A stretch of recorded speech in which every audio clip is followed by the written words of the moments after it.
There's this interesting point along the path of your entrepreneurial journey, and I want to highlight it for you. And it's this place where you start to have questions on, I've accomplished and achieved the things that I set out to do, whether that's build a significant business, create significant revenue, create an incredible product or service, help and serve people. You had some goal and objective that drove you to build and create your company. And at some point, you start to have these questions of, do I keep doing what I'm doing, or is there a change that needs to happen? This is that critical inflection point that I want to highlight and dive deep into today. I have navigated this moment of introspection, reflection, looking into the future, and I want to help you navigate this too. I live in Puerto Rico. I am surrounded by incredible entrepreneurs. And it's interesting. Recently, I had a dinner and slowly eight people around the table, each were saying, I'm at that point. Do I retire? Do I hire a CEO to replace myself? Do I sell a portion of my equity in the company? Do I do a full exit? There's all these questions that we start to ask ourselves. And today, I want to show you the principles for how to powerfully navigate this moment in time. And it's a critical moment. And it requires you to understand all of the elements in a way where you can move through this experience in a really empowered way and create a life that you don't have to regret someday. And so in order to share about this inflection point and share about how you decide what your next move is, I'm going to use myself as the example. And something I was contemplating about 10 years ago was, do I raise money and grow my company to a new level, or do I potentially sell the company? And I mean, long story short, somebody made an offer that had me seriously considering this possibility of selling the company. And I remember in the moment having so much internal chaos as I was considering whether or not this was the right move for me. And I had gone to the Apple store. My phone screen was cracked, and I went to the Apple store, and this guy was helping me. And turns out he followed me on Instagram. He knew my whole story, my startup story. He ends up coming to our office to help us with the computers. And it was a day where we had just finalized our verbal agreement to sell the company. Now, where was the company at that point? We have distribution in 26 different countries, which means I'm working with 26 different distributors. I've got a 20,000 square foot warehouse with a team of about 12 employees who come to the office every day. They're doing B2B and direct to consumer sales. I have taught them and helped them develop incredible skills. And I have people like Lisa. She'd become an Amazon expert. She had really been struggling in her life, and we empowered her. I've got Chris, who, had kind of bounced around lots of different jobs, and he was managing my warehouse and doing an amazing job. My friend Jennifer, who was super smart and had always been a stay-at-home mom, I knew her from church, and she was crushing it in my B2B sales and managing that. And so this guy, his name's Royal, by the way, Royal Knox. How you doing? The guy from the Apple store is at my office. He's in my specific office, which the wall is glass. And I'm looking out at everything that I worked so hard to build, knowing I just made a verbal agreement to sell the company. And it meant that all of these people were going to lose their job. And I'm looking at them all, and I know something that they don't. And I'm immediately feeling guilty. I'm feeling like a bad person. I'm feeling like a, careless capitalist. And I'm sitting there, and I can't even, in my mind, navigate everything that's happening. And I confess to the computer guy who's in my office, who can see all of these people out the window like I can. And I said, I have to tell you something. I just made an agreement to sell the company, and all these people are going to lose their jobs because our headquarters is going to be moving to my partner's warehouse and he won't need them. And the other piece that was really terrifying is I thought, I have worked so hard to build this company from scratch, to create something out of nothing. How old was I? 36. And it felt almost like it was game over for Katie. It was really weird. So unexpected, right? There's this big American dream that you can create something out of nothing and that you can significantly benefit financially from that and, sell your company someday and go live on the profits. And it's not what it was feeling like at all. I was kind of struck by all of this so unexpectedly. And so I'm sitting there with the computer guy and I'm confessing to him that all of these people are about to lose their job and my life as I know it is over. It's kind of what it felt like at the moment. He was a Christian, as am I. I think he was very inspired.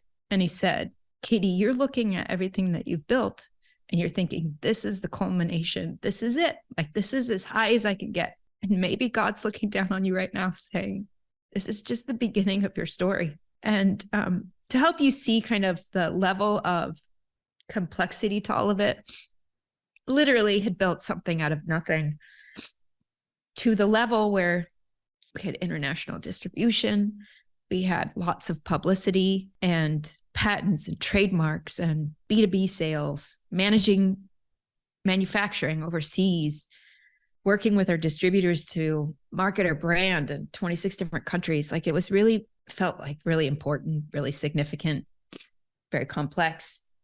And in the beginning, when you're starting a company, whether or not it succeeds, it only in the moment, it just impacts you. And once you gain traction and you start to build and develop a company, suddenly you have team members, customers, clients. All of these people are relying on you to continue to grow and build the company. And what's interesting is in the beginning, it was almost like I had nothing to lose. And at this point now, it felt like I had everything to lose. And if I made the wrong step, it would forever, the responsibility of that failure would forever be on my shoulders. And it was terrifying. Sometimes it was paralyzing and it was hard to even make decisions and navigate all of that. Quick question for you. What would happen in your business and life if you could show up powerfully?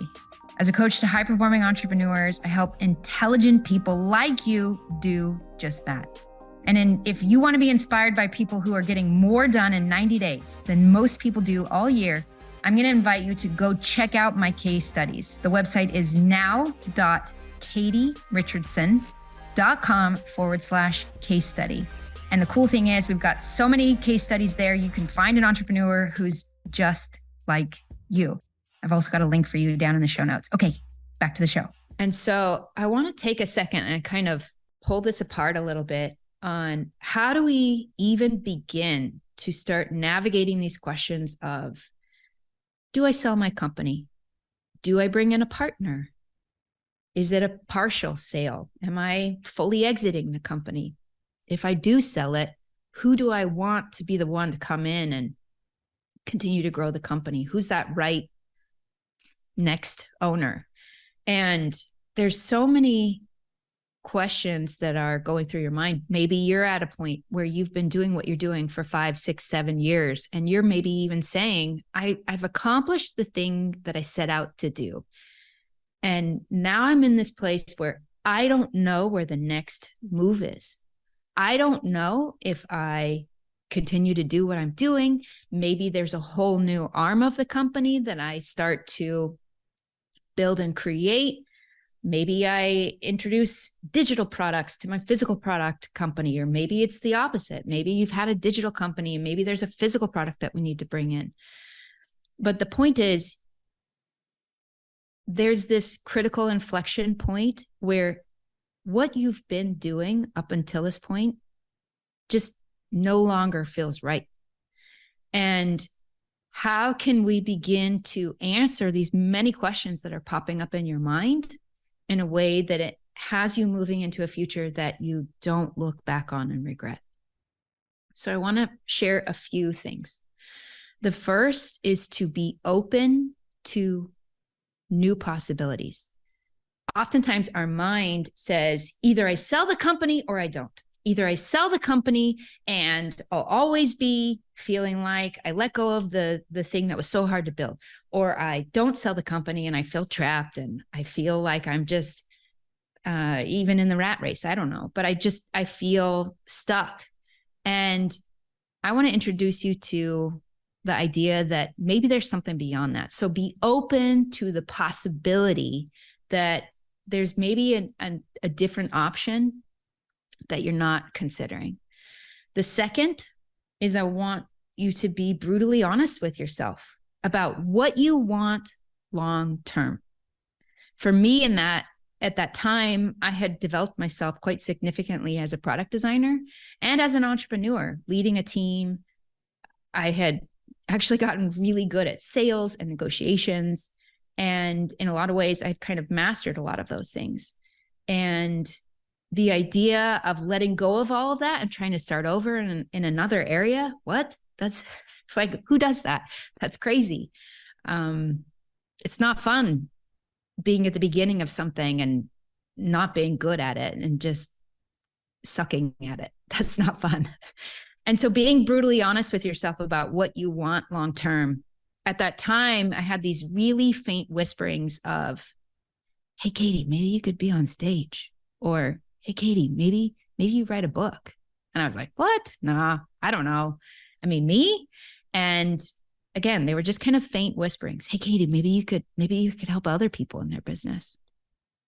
So be brutally honest with yourself about what you're wanting long term. And there's a nuance to this, and I'm going to make it point 3. At this inflection point, rather than start trying to ask the question, how am I going to do this thing? If maybe you come up with new possibilities and you're open and you start to create an option that didn't previously wasn't obvious to you. And then immediately your mind says, yeah, but how are you going to do that? Because you've got this issue and that person's going to stop you and this thing's not going to work out. Hold off on those things, okay? For right now, I want you to primarily focus on who you want to be.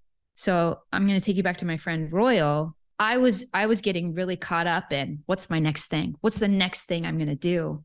And it was really profound how he phrased that. And you know, what he said to me was God's looking down on you saying, we're just getting started, Katie. Like, you're capable of so much more. And that was very focused on me and who I am as a leader, as an entrepreneur, as a woman of God, as a wife, as a mother, right? And if you can take your eyes just for a second, stop focusing so much on what, but who you want to be, this then starts to open you up to some possibilities. And the last thing that I want to say here is don't try and do this on your own. I mean, that might sound a little biased from somebody who coaches people, and it's how I'll admit it is very biased, but it's advice that I follow myself. And at the time I had 2 coaches that were helping me navigate these things, and I still work with coaches. Find a guide. And listen, even the very best surgeon would never attempt to operate on himself.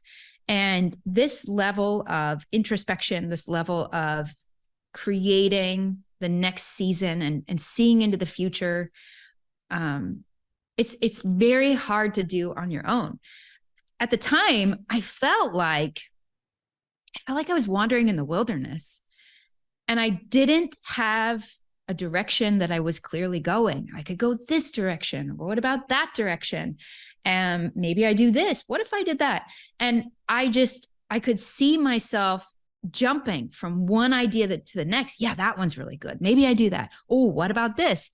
And I was jumping around from possibility to possibility. And there wasn't a clear direction forward. It was terrifying. And it was a time when I was praying, reading scriptures, asking God, you know, I'm a jumper. Just shine the light. Tell me where to go, what to do. And he wasn't telling me what to do. And ultimately, I had to get really clear on where it is that I wanted to go.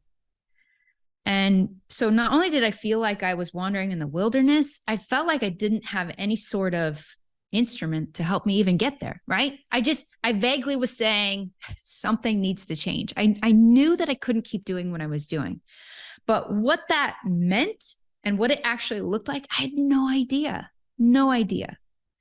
And so I was wandering, feeling around in the dark. I didn't know which way was up.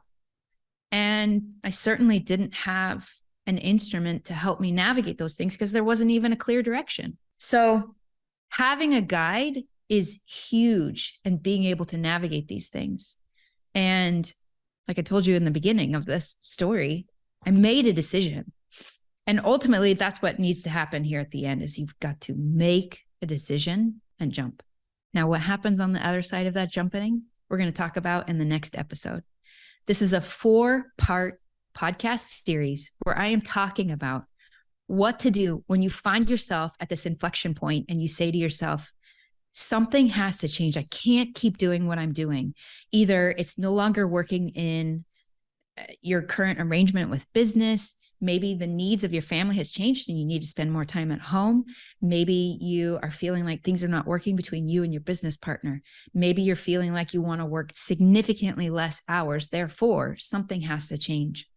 And this 4-part series is designed to help you navigate this powerfully so that you don't look back at this moment of decision with tremendous regret, but in fact, see it as the launch pad that moved you into a level of life that maybe you can't even imagine and dream of right now. But I want you to know that that is possible. And just like my friend Royal in that moment, when I was believing that this is the end, this is the end for Katie and her creativity and her ability to build something. This is the end. I was believing that in that moment. And he was saying, Katie, you're just getting started. And I believe the same is true for you. And I'm going to show you how to do that in this 4-part series. So in next week's episode, we're going to talk about what happens when you make that decision and you jump. If you thought it was difficult before, just wait until after you jump. And I'm going to show you how to navigate the level of opposition and resistance that will show up once you make the decision and once you move. And I'm going to show you how to navigate it powerfully. I'll see you in the next episode.